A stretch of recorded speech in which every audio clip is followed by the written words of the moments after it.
in something like Ethereum, a lot of value has been created. There's something very valuable about creating a kind of playground for programmers just to deploy stuff. So we want to be like that, but within the anonymous and like free software, simplicity-oriented context.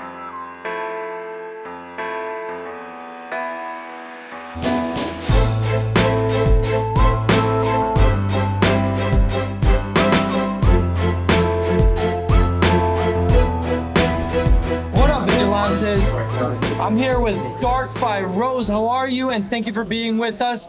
And so, first and foremost, we want to know about zero-knowledge proofs, ZK snarks. And you were just explaining to us, before we got started here, about how ZK snarks is an implementation of zero-knowledge proofs.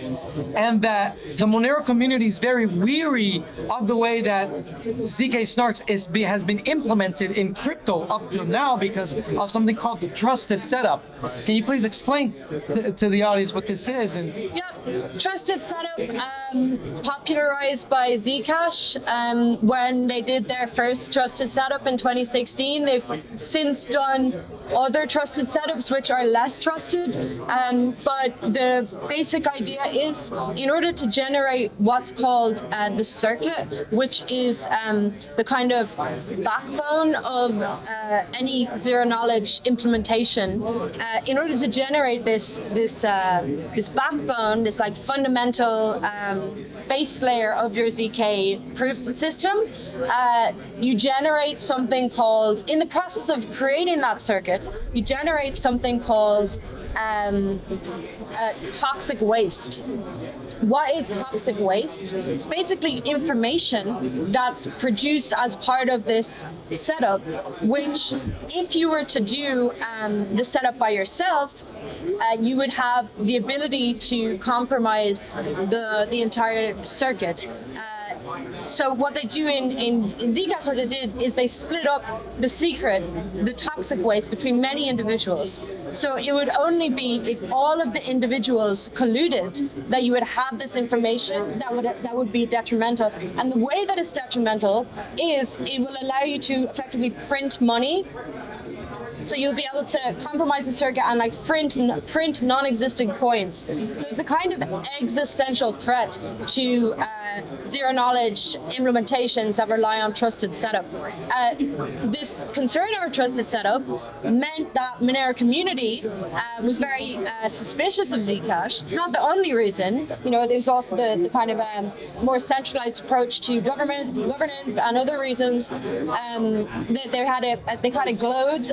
Monero community wants to say there was like a glowing light, but the recent versions of ZK snarks do not require trusted setup, and the reason for that is largely because of the efforts of people from the Monero community and other communities to say, like, we do not accept this. Trusted setup is not within our realm of acceptability. So, it was to do with that rejection that cryptographers began to work on this problem. How do we evolve away from the trusted setup? And now, the version of ZK snarks that DarkFi is using, it's called Halo 2.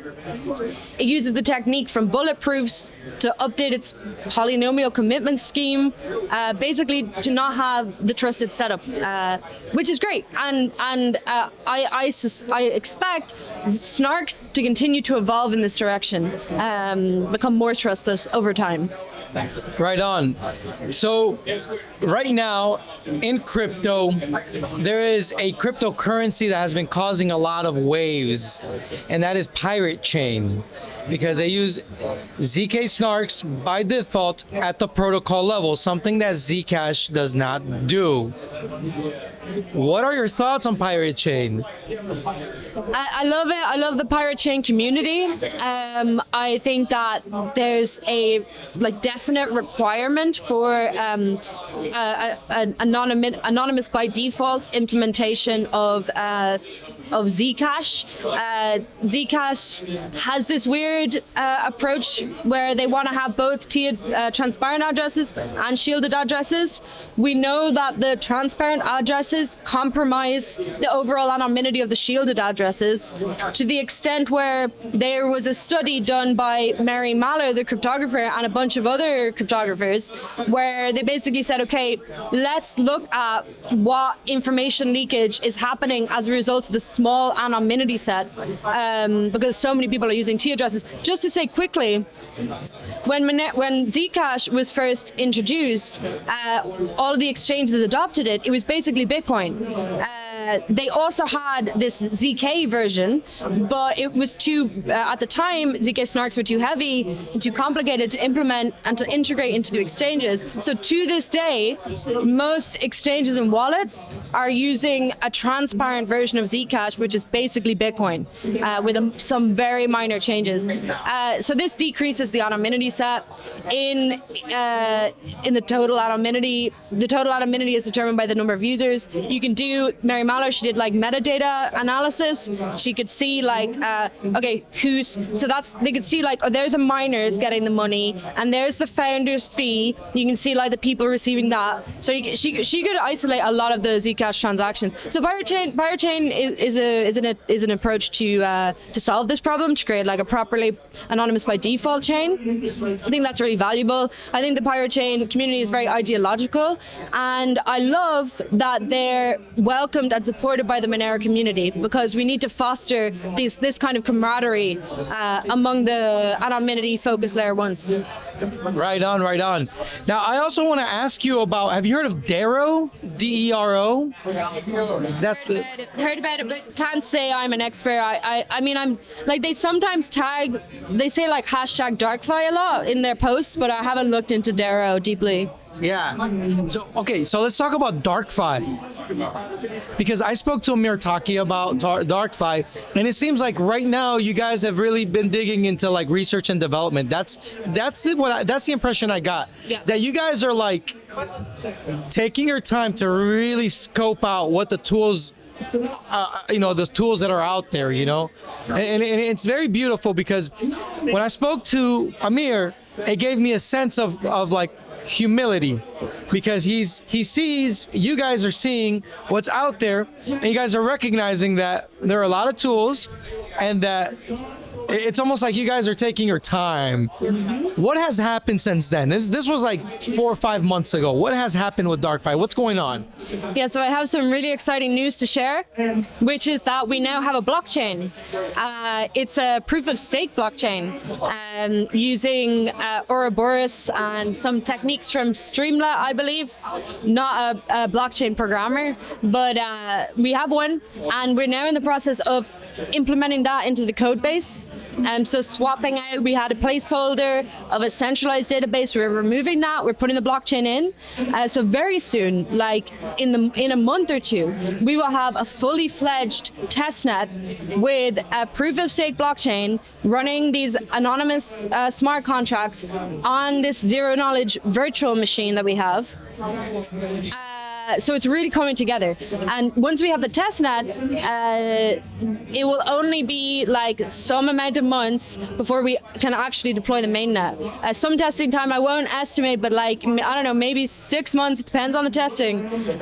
So we're really very, very close. And but I will say that, part of the reason why we've taken our time is we're building a layer one. This is like a massive undertaking. It's not some quick and easy application thing. Like we see a lot on ETH, these kind of copy pastes. We're not talking about that. We've designed an entire code base from scratch. The code has been written with love. It's been carefully crafted by philosophical developers in line with the Unix philosophy, and it's strictly free software only. And it's a gift. It's a gift to the world. I'm super excited to share the testnet very, very soon. Look, guys, you watching this right now, I think this has made the whole conference worth it. This right here, what she just announced, is just paid everything off. You just got to know something that no one else on the planet knows about. This is that differential knowledge that will always give you an edge in the market. So Thank you for doing that. So why did you choose proof of stake? So I actually like proof of work in some ways. I love the fair launch. I think it's the most philosophically pure distribution method. So I love the fair launch. I also like this is kind of elegant simplicity to proof of work. That's really nice. It solves a lot of things in the kind of one implementation. So like there's a lot to be said for proof of work. However, it is a kind of like runaway algorithm which is constantly amassing like more and more resources in service of it. So I think ultimately the cryptocurrency proof of work does this? Yeah. It's like it's eating up the world. Yeah, exactly.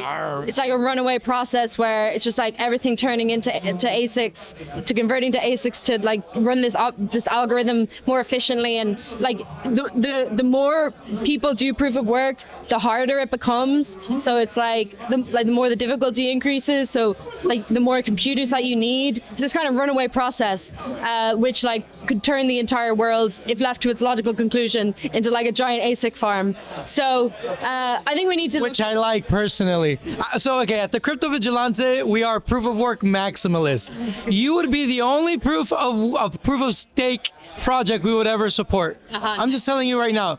That's touching. You are it. That's touching. Okay. So proof of stake, it has its issues. It's oligarchical. I mean, you could argue that proof of work has a kind of oligarchy of hardware, but we have an oligarchy of coin ownership, which is an issue in its own right. However, it's ecologically very lightweight. You can run it on a laptop, and that's something that we think is very interesting. We want to explore. So we're betting on proof of stake being like the kind of next step for consensus protocols. But I still see a place for proof of work, especially right now. Can I challenge you on that? How so? Okay, so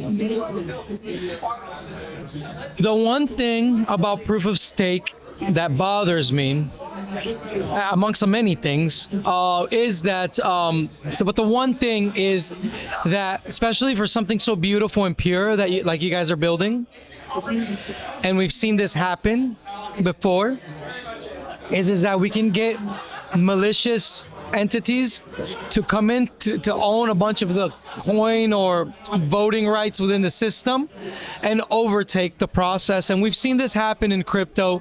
Probably the most popular and recent event was with EOS and the Chinese voting cartel. EOS right now is pretty much a dead project because of that. And it was obviously a transparent ledger, but it had this libertarian, Dan Larimer really promoted this libertarian ambition.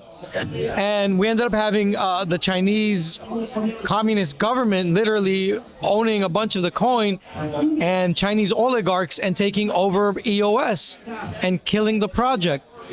So the one thing about proof of work that I like is that it forces decentralization to be driven by market competition, so that there has to be, so that the energy spent puts you in aligned incentives with other maintainers of the protocol, to the point that we are driven to always look out for what's best for the network, because it would be a lot more costly to attack the network, right? And as with proof of work, I have a direct feedback loop into what the market needs in real time, because in proof of work, I hold the hard metal myself. A lot of people in proof of stake will tell you, and a lot of lies actually happen in proof of stake, where they say, well, we as validators or we as block producers hold our hard metal, but in reality, a lot of these people are the validators are just rented out Amazon those servers, and it's a shame. It really is. And so that's kind of my set challenge there against proof of stake. What are your thoughts? So yeah, I don't disagree. There's a risk of a takeover, but I would argue that risk is also present in proof of work. In fact, I think it's a bigger risk. It's basically, we're talking about a 51% attack, right? Where you have to, if you control more than half of the in Bitcoin the hardware, but in proof of stake the coin, then you can make unilateral decisions about the protocol. It's a risk, especially for small blockchains, like for projects where the coin is cheap in the case of proof of stake, or when there's not so many miners in the case of proof of work. So it's a risk for both protocols. In the case of proof of stake, though, it requires an attacker to buy up 51% of your coin, hypothetically pumping the price of the coin. And there's a good article by Vitalik where he explains, he's like, okay, so if this happened to ETH, right, we had someone buy up 51% of the coins. Firstly, the coin would theoretically double in value. Then we, the legitimate chain, like the chain that has been like an attempted takeover, could choose to fork away from this attacked chain. And then if we as a community decide to fork to preserve the chain, we could, for example, say those coins that were taken in the 51 hostile takeover, we invalidate them, we burn those coins. So what you've had there is half the supply has been burnt. So again, you have a bullish scenario for the coin. So I think that in an interesting way, proof of stake, it has this ability to use market dynamics to actually prop up the value of the network while securing the network. And at the same time, I think that it shares a property that proof of work has, whereby the miners in proof of work are incentivized to look after the coin because it's their bottom line. In the same way, in proof of stake, your infrastructure is also bag holders. So they have an alignment. I see an alignment of incentives. The main issue with proof of stake that I see is that you have this problem of oligarchies. So you have people with a lot of coins making money off those coins, and then people with less coins making less money. So that's an issue. And also, it kind of lends itself more toward these kind of capture scenarios where you can imagine a sufficiently wealthy adversary buying up a huge amount of token and having undue influence on your network. This is a problem. So it's a problem that we're trying to take into account and also protect against through coin distribution. So it's really important for us to have a highly decentralized distribution of coins on DarkFi to ensure that those people holding those coins are ideologically committed to DarkFi, that they're allies and they're not hostile attackers. So that's a challenge for us, but we believe that it's possible to bootstrap a genuinely radical, ideological, politically motivated community to provide a kind of attack resistance base layer of the DarkFi network. So the question that I have here is, I want to trust the code. I don't want to trust people. And this is another argument that I have pro proof of work. The consensus of proof of work is based on energy spent that puts me in the position to make sure that I must be an honest node in the network in order for the network to grant me back profitability in the future. If I, as a proof of work miner, am dishonest, I will be orphaned out of the network, and the chain will be, if I'm dishonest, you get slashed.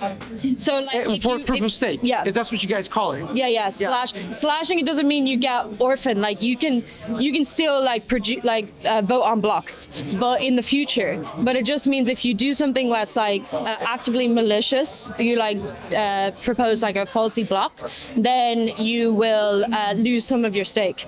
Okay. So there's an incentive within it that you would lose your stake. No.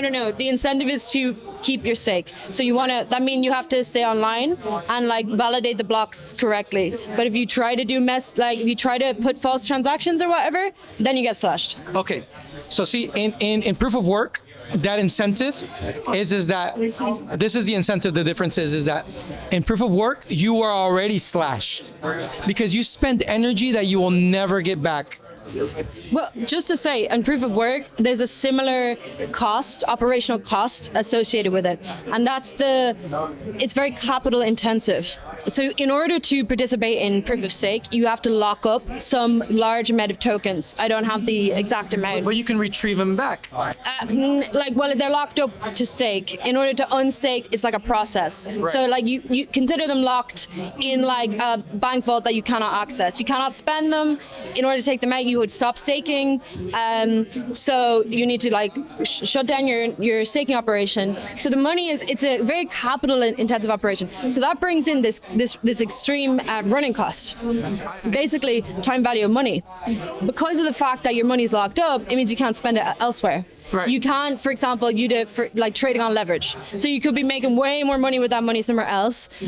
So that's the cost. That's the running cost. Same when you have this running cost of hardware in a proof of work. So okay, but the game theory in proof of work is that the energy spent, money is spent, it's gone. We're never going to be able to retrieve it. It's gone. So in order for me to monetize as a miner, I have to make sure that the network is not only healthy but more profitable in the future. So the incentive moves me forward to take care of the network even more. Same with proof of stake. So we can call this, it's called sunk cost, right?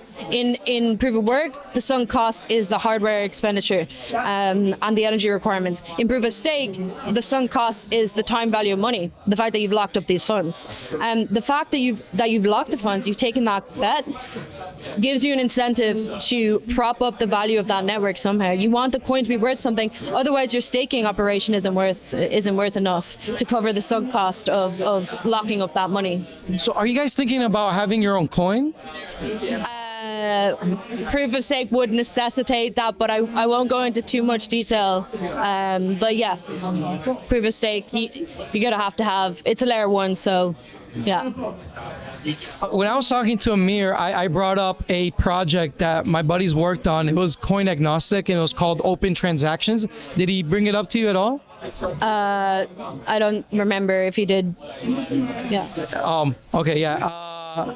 Yeah, that's another conversation. I'm just curious because it's never mind. This would be proper for another conversation. So what's the goal for DarkFi? You guys want to do like smart contracts on the blockchain? Yeah, exactly.